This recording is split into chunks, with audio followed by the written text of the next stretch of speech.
Cordial saludo, profesor y compañeros. En esta mañana, el Cipacalista, conformado por Carolina Barragán y Paula Betancourt, nos correspondió compartirles sobre la eutanasia.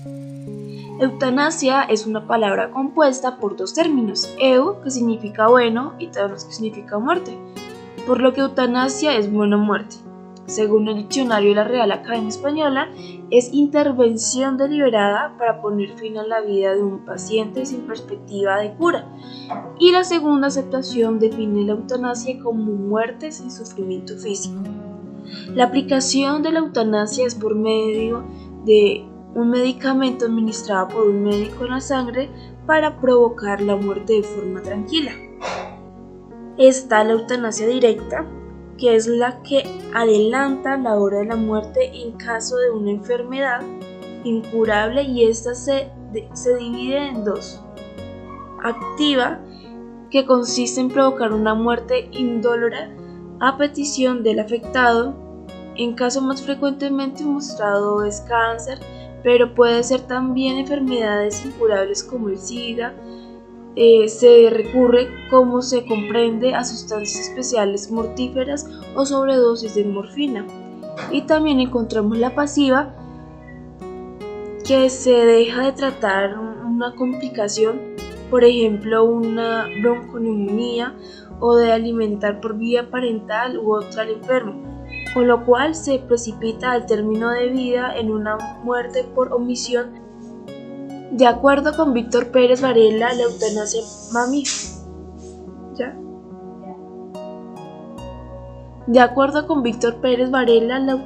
pasiva puede revestir dos formas: la abstención terapéutica y la suspensión terapéutica. En el primer caso no se inicia el tratamiento, y en el segundo se suspende el ya iniciado, ya que se considera que más que prolongar el vivir es prolongar el morir. Debe resaltarse que en este tipo de eutanasia no se abandona en ningún momento al enfermo, y la eutanasia indirecta consiste en efectuar procedimientos terapéuticos que tienen como efecto secundario la muerte, por ejemplo, la sobredosis de analgésicos, como en el caso de la morfina para calmar los dolores, cuyo efecto agregado, como se sabe, es la disminución de la conciencia, casi siempre una abreviación de la vida. Aquí la intención, sin duda, no es acortar la vida, sino aliviar el sufrimiento, y lo otro es una consecuencia no deseada. Según el fallo, se aplicará solo cuando se tratara de una enfermedad terminal y cuando él estuviera totalmente informado de sus condiciones de salud, para lo cual intervinieron Alejandro Martínez, Fabio Morón y Antonio Ferrera. En el momento de la votación, solo 3 magistrados votaron a favor de este acto, siendo así Colombia uno de los primeros países en aceptar la eutanasia. La plenaria de la Corte Constitucional, el 15 de mayo de 1997, sometió a la consideración a demanda contra una norma del Código Penal, artículo 325, homicidio por piedad, comenzando así el debate sobre la apropiación o no de la eutanasia en Colombia. ¿Quiénes podrán solicitar la eutanasia? Primero que todo, las personas que cumplan una mayoría de edad. Segundo, enfermos en fase terminal. De conformidad con el artículo 2 de la Ley 1733 de 2014, se define como enfermo en fase terminal a todo aquel que es portador de una enfermedad o una condición patológica grave, que haya sido diagnosticada en forma precisa por un médico experto, que demuestre un carácter progresivo e irreversible, con pronóstico fatal próximo o en plazo relativamente breve, que no sea susceptible de un tratamiento curativo y de eficacia comprobada, que permita modificar el pronóstico de muerte próxima a cuando los recursos terapéuticos utilizados con fines curativos han dejado de ser eficaces. Con patologías oncológicas y no oncológicas. El médico tratante puede establecer la predicción clínica de pacientes con enfermedad oncológica mediante el uso de las siguientes escalas de predicción: índice pronóstico paliativo, escala paliativa funcional, escala del Aster, y escala funcional de Karnofsky.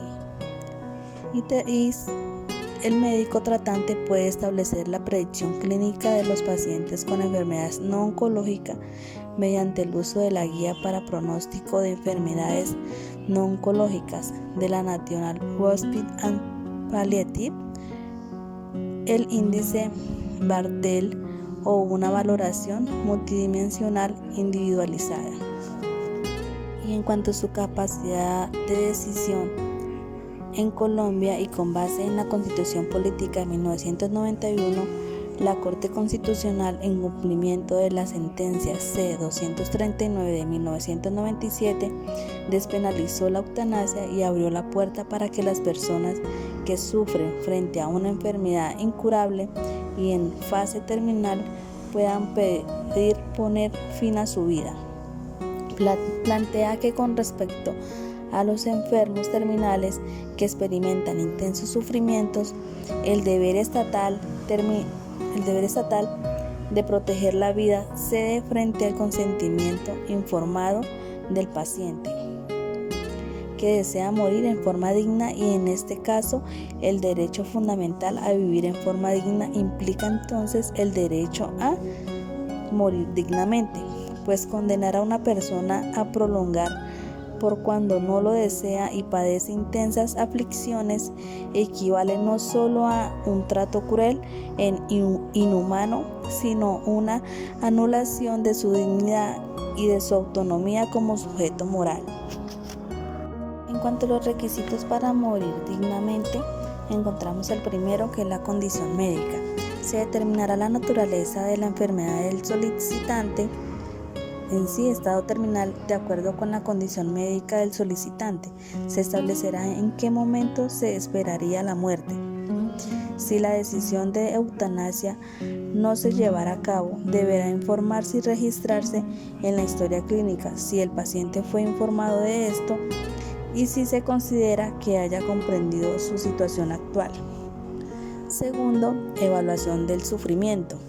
Se establecerá la naturaleza y describirá el sufrimiento, determinando si es intolerable y si hay o no perspectiva de mejora. En esta valoración se reúne tanto la percepción del médico tratante con las interconsultas o entrevistas que considere, como la expresión del solicitante, dando prelación a esta última. 3. Inexistencia de alternativas de tratamiento o cuidado razonables. Para la condición médica no se proyecta que el paciente tenga opciones de mejoría y no existen alternativas de cuidado o tratamiento razonables. Debe indicarse cuáles terapias médicas ha recibido, incluyendo aquellas relacionadas con el manejo del sufrimiento, el dolor y los cuidados paliativos, así como los cambios logrados o no con su instauración. Debe determinarse que el paciente ha tenido acceso a un especialista en dolor y cuidado paliativo, así como cualquier otro especialista que sea determinante para el tratamiento de su enfermedad, y debe registrarse en la historia clínica el proceso de información sobre las alternativas para aliviar el sufrimiento y lo que piensa o decide el paciente sobre estas alternativas. Cuarto, evaluación de la capacidad para decidir. Un psiquiatra o psicólogo clínico de la salud debe establecer la capacidad para tomar decisiones del solicitante y determinará si esa decisión fue bien considerada. Un psiquiatra o psicólogo clínico de la salud debe establecer la afectación por trastornos mentales o la disminución de la capacidad para toma de decisiones. Esta evaluación debe ser prioritaria y previa a la presentación al comité. Quinto, segunda valoración. El Comité Científico Interdisciplinario para el Derecho a Morir con Dignidad, o quien haga sus veces, es el segundo evaluador que debe valorar los anteriores requisitos. Este comité debe ser independiente del médico tratante, en especial relación jerárquica. No debe haber atendido previamente al solicitante y no debe tener relación personal, profesional con este. En el caso de concordancia entre las dos valoraciones, el comité consultará con otro profesional y reevaluará el caso. Y sexto, integridad de la evaluación. El médico tratante y el comité científico interdisciplinario para el derecho a morir con dignidad o quien haga sus veces deben basar su evaluación en la historia clínica, el documento escrito de solicitud, la conversación y examen clínico presencial del solicitante y el diálogo con otros miembros del equipo tratante o de la familia. Previa autorización del solicitante, al solicitar la evaluación al comité, el médico tratante debe realizar un resumen que incluya el objeto de la interconsulta. Se verificará que el paciente, su familia o sus cuidadores han sido informados de cada etapa del proceso y acompañados por psicología si es requerido. Aprobados los criterios de evaluación, primero debe asegurarse que los medicamentos usados garanticen que el procedimiento de la eutanasia sea corto y certero, utilizando medicamentos de administración simple y letal. Segundo, se recomienda que en todos los casos la secuencia de medicamentos a administrar sea benzodiazepina, opioide, barbitúrico o equivalente o relajante muscular. Se recomienda la administración sublingual del benzodiazepina, primer medicamento, con el fin de ofrecer una sedación adecuada para los procedimientos subsiguientes que se inician con la canalización venosa. La latencia puede ser hasta de media hora. De no ser posible, puede acudirse exclusivamente a la vía intravenosa. Cuarto, se recomienda la administración intravenosa exclusiva de los medicamentos restantes para llevar a cabo la eutanasia, por ser la más segura y expedita dada la naturaleza del procedimiento a realizar. Y quinto, se recomienda que el protocolo para la vía intravenosa sea estrictamente en el orden anotado. La opción es propofol o tiopental. En ningún caso se debe aplicar ambos.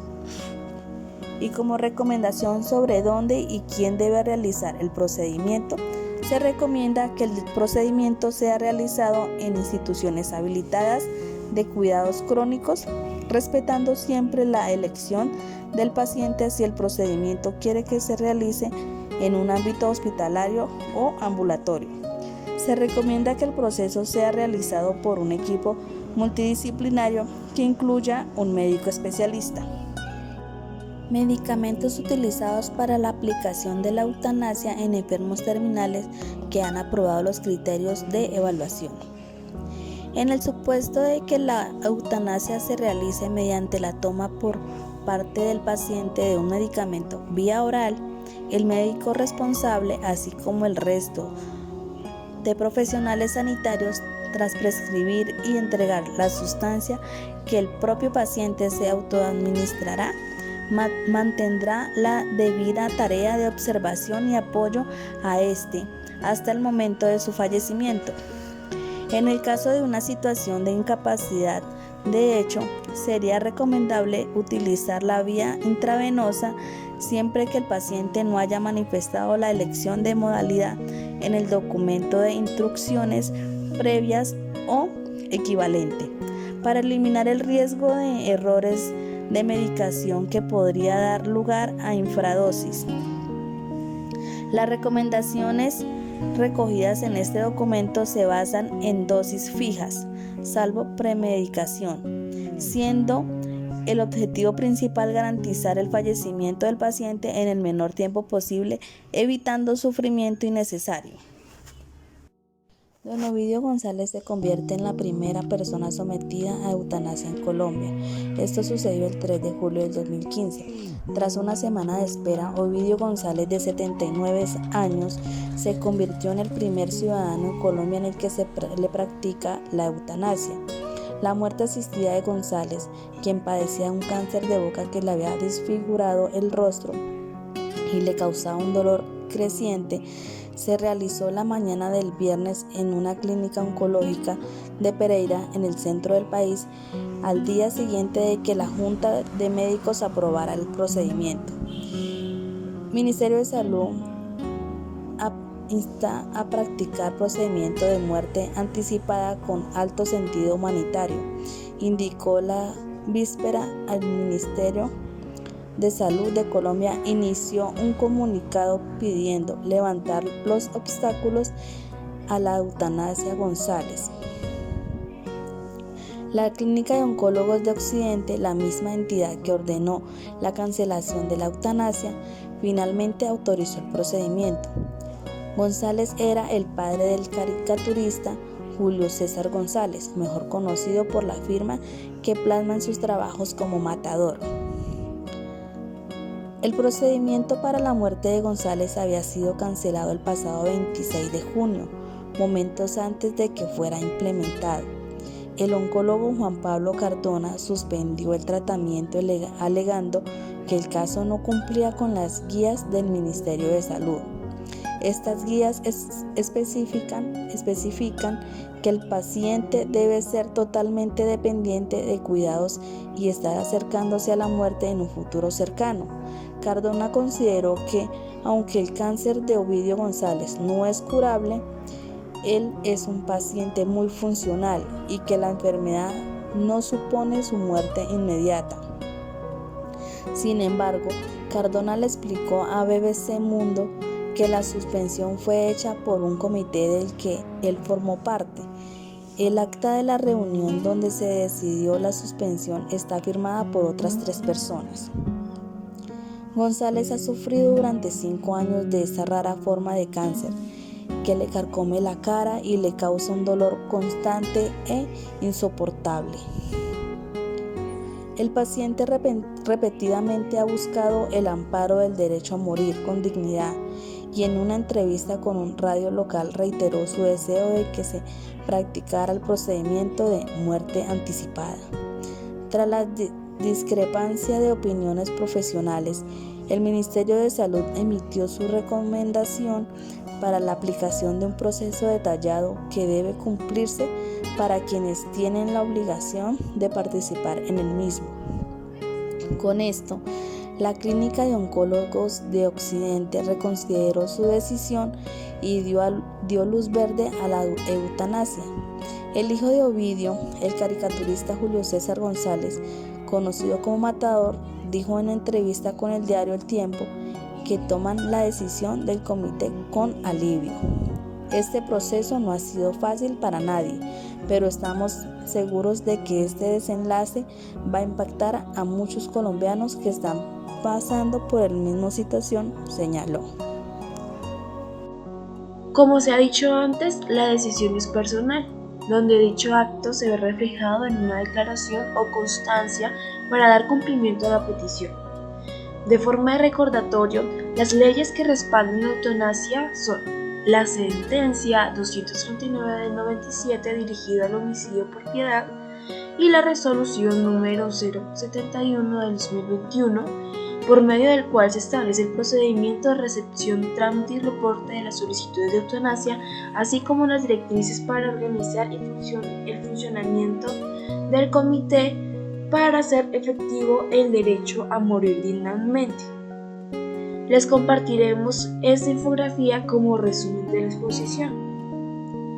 Cualquier duda o inquietud pueden decirnos y con mucho gusto se las vamos a resolver. Muchas gracias.